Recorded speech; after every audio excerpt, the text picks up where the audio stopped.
know, it talks a lot. You know, it says a lot, and it shouldn't be that way. If we really want to have dialogue with people, okay, Palestinians exist, and they exist until now. So why not just deny them this right to just have a door open to them to show their beauty and their heritage and their history and their the way of life they used to have. Now I have a comment about this Yes. embroidery. Yeah.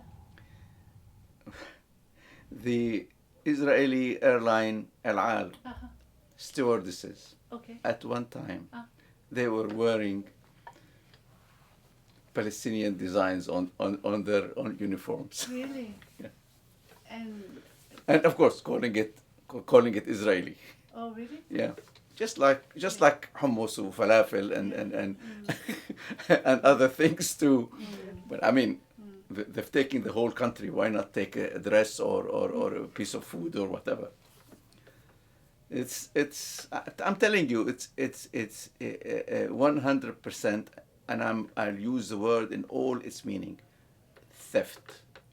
I mean, when you saw the pictures of my grandparents' houses, Yeah. these were gone. I mean, they were not sold. They were taken by force. And although, Sharon, there were, I think, if I remember, 40 something UN resolutions for the Palestinian refugees to go back to their property, these were never implemented because Israel doesn't want to implement them. And also there were 42 or 43 vetoes used by the United States against any resolution. And now they're angry because Russia and China used veto against the resolution against Syria. Rightly so. I mean, sure, but I mean, why are you angry? You used it 42 times since 1972 for any resolution against Israel. What kind of bias is this? And that's why I have no respect for the United Nations or anything that has to do with it. Although she exhibited there. Yeah. Well, that's different. Yeah. So like, is there a Palestinian community in Montreal? Oh, yes. And is it growing? Is it becoming more organized, or? There is something called the Canadian Palestinian Foundation, Right. CPF. Yeah. My daughter Muna was in charge of child sponsorship. Okay. Child What sponsorship does is that you pick up a child or two or three, whatever number you decide in Palestine, in Right. the West Bank and Gaza. Right. Okay, Yeah. and because they have their dad or the person who supports them no longer is there. Right. Either he's in prison Right. among 10,000 prisoners, or he's dead, Yeah. and they have no means of living. So you send them a donation every month to help them live in a sort of a comfortable way. Right. You see, when my daughter left, she had, I think, about 100 and something children under this program. Really? Now there's I think over 200. Yeah, this is part of the work of the CPF, the Child Sponsorship Program. Okay. Yeah. Yeah. Yeah. Also, they have functions. They have, of course, elections to see who's the president and so on. At one time, I think they were invited to when you went to Quebec City to the National Assembly. Yeah. They were invited by Madame Louise Arel, who was president of the National Assembly at one time. She's a personal friend of Najat. Uh-huh. Yeah. Yeah. So yeah. There are functions. They're not. I mean, they're active, but not sort of very active because. What is the size of the Palestinian community here? Do you know roughly? I don't know roughly how much, but my guess is maybe around 5,000. Yeah, most of them are in the West Island. Yeah, Yeah. and what else? There is, of course, also there is the Canadian. This is based in Ottawa, but they have a branch here. They called the Canadian. National. No, yeah, the National Council of Canadian Arab Relations, something like that. Yeah. This is based in Ottawa. It's more sort of pan-Arab rather than just Palestinian. Yeah. I mean, and like I know in Montreal, there's been a Syrian Lebanese community here for a couple hundred years. Yes. Yeah. I mean, is the Palestinian community part of another community or not really? There is no. I think you see, the West, and I don't mean the United States, but the powers that were the main powers during the First World War, and that's England and France. They have signed what is called the Sykes-Picot Agreement. Yeah. I think in 1916, Yeah. whereby they divided among themselves the Ottoman Empire, Right. the part of the Arab world that were part of the Ottoman Empire. Okay, Right. and although the Arabs fought with the Allies, of course they were stabbed in the back by the Allies, Yeah. and they were divided into Syria, Lebanon, Transjordan, Palestine, Egypt, etc., etc. Yeah. And unfortunately, this division still exists even among the people, which, in my opinion, the worst thing that could happen. Yeah. Palestine was part of Greater Syria, so was Lebanon, so was Jordan, and so on. And we speak the same language. We almost have the same habits, the same customs. So now, what's happening now, actually, in my opinion, what is called the Arab Spring, I think is a way to divide the divided. Really? Absolutely. What do you mean? Just look. Nobody likes the current, for instance, Syrian regime, Assad and entourage and the Ba'ath Party and so on. And I wish to God, I've been wishing for God knows how long that they would be gone. Yeah. Okay? Okay. We want democracy in Syria. Yeah. Look who's behind the current, what's happening right now in Syria. Now, the United States loves the Syrian people. Oh, we want democracy, we want their rights, and so on. What hypocrisy. They don't care, they don't care about Syrian people. Okay? They want Syria to be divided into 4 parts. Okay? The Alawites on one side, the Kurds on the other, the Sunnis, and the Druze. Okay? This is what the West wants. They want to divide them. To whose benefit? You and I know to whom. Okay? Look what happened now, Egypt. They had a revolution, right? Who's in charge now? The Supreme Military Council, or whatever they're called. And they had this agreement with the Muslim Brotherhood, okay?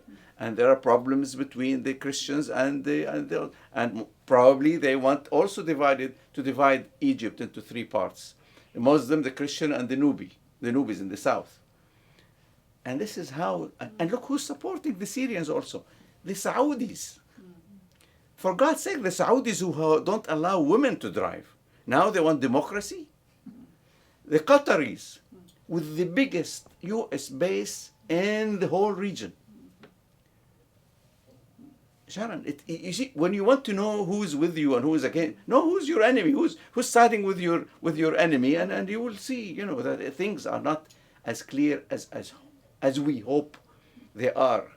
Democracy, freedom of expression, and so on. This is what all the Arab masses yearn for. But will they get it? I don't know. Not like that. Not like that.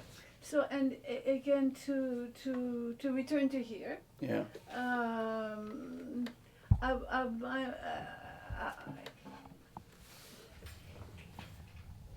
I want to know about the 9/11 situation. 9/11. Did you find things changed? What changed? Oh yes. I mean, we're not just us. I mean, I have some people in the United States. One of them was he had a flight training school for small airplanes. Okay. And he was visited by the FBI, and he was questioned, and he was this and that and the other. Yeah. Now, I don't know much about what's happening, but I know that there are lots of people who actually don't believe the official story. Okay. I'm among them. I mean, I when I see, when I hear about some of the things that occurred, I don't believe the official story myself. The last one was about maybe 2-3 weeks ago. A U.S. security expert. He was working for the CIA, and he came on TV and he said, "Look, all this is BS. The whole story is BS." Okay. Now, see how the two towers collapsed. Were straight down.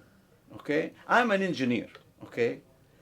When a plane hits a building, okay, the fuel that is created by the fuel from the jet fuel goes up to about maybe 850 degrees temperature. This temperature doesn't affect steel, doesn't make it melt, doesn't make it yield. It's not enough. Okay? The yield point for steel is way above 850 degrees. Number one. Number two, there was tower number 7. Tower 7 was not hit by an airplane even. It just went whoop, as if it is an implosion. Okay? Now, these 19 so-called Al-Qaeda Arabs or whatever, okay, they couldn't fly a Cessna properly. How come they could fly these huge jets and point them so accurately straight at these two buildings? That's number 2. Number 3, can you imagine that they found the passport of one of the attackers, according to the official story. A passport is there intact, the new whose passport it is, and the steel, okay, of the building. If the passport wasn't burned, how come the steel just went down like that? That and other things. There are so many things that are not, in many other people's opinion, it's not the official story. So if there is doubt, when there is doubt about something, you create an independent board of inquiry to see exactly what happened. Okay? Now, I don't know what other people think of, but where is the truth, Sharon? It's not in the official story. The official story was, and then why was all the debris that came out dumped and taken out without knowing if there was any traces of explosions that brought those two towers down? And of course, the biggest one is the building number 7. Why did it go down this fast? So if people have doubts, usually an independent board of inquiry is created, and this board of inquiry will find the truth. Give them all the facilities to find the truth. Can we return to your children? Sure. I'm interested to know,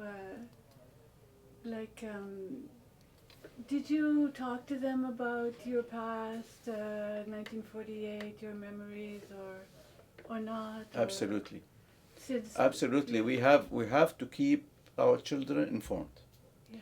And to the point where, as I mentioned in the first interview, my son, who has never been to Palestine or seen Palestine, when he arrived at Ramle, he actually knelt on the ground and started crying, Right. and saying, "This is my land," and so on. Right. This is why, because Yeah. we bring them up, Yeah.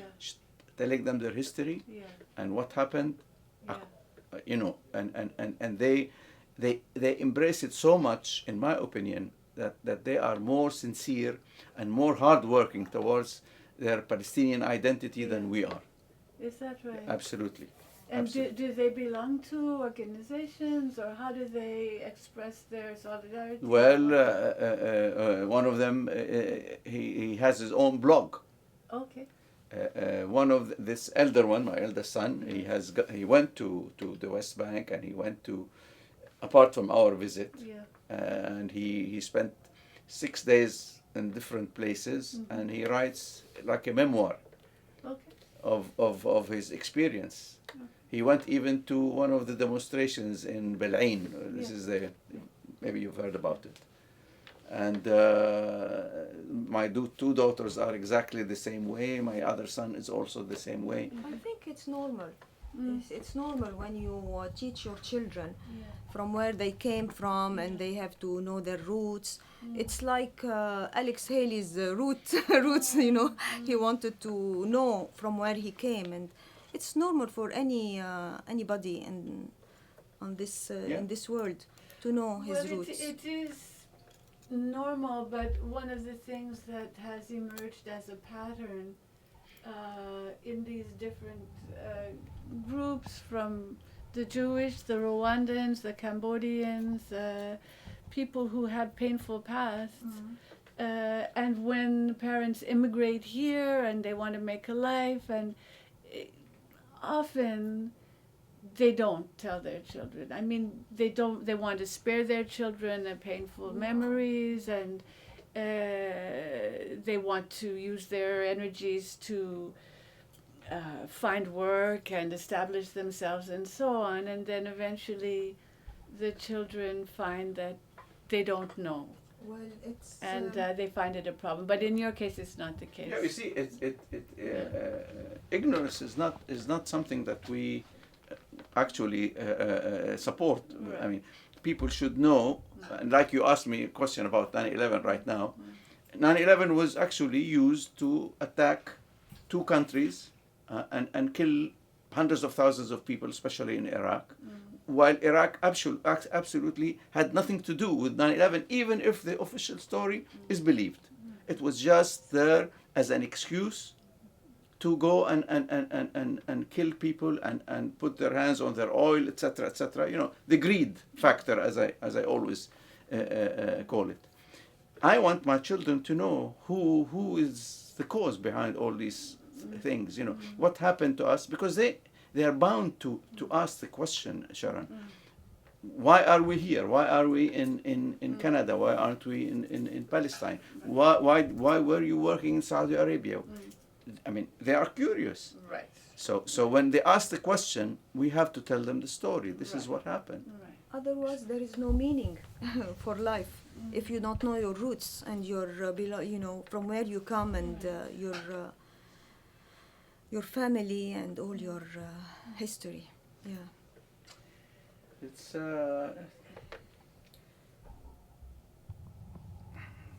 I wish that someday, not just to tell the story to my sons and so on, I want the whole world to know our story without influence from Robert Murdoch and his thing and etc. and people are like him.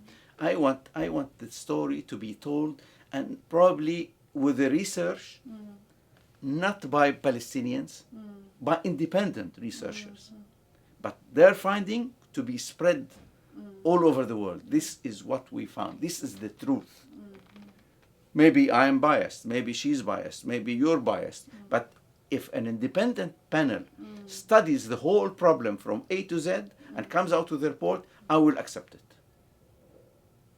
So I think it's a good moment to ask you, we could make a transition, and while we still have energy, think about telling a story or think about this exhibition idea and brainstorm a little bit.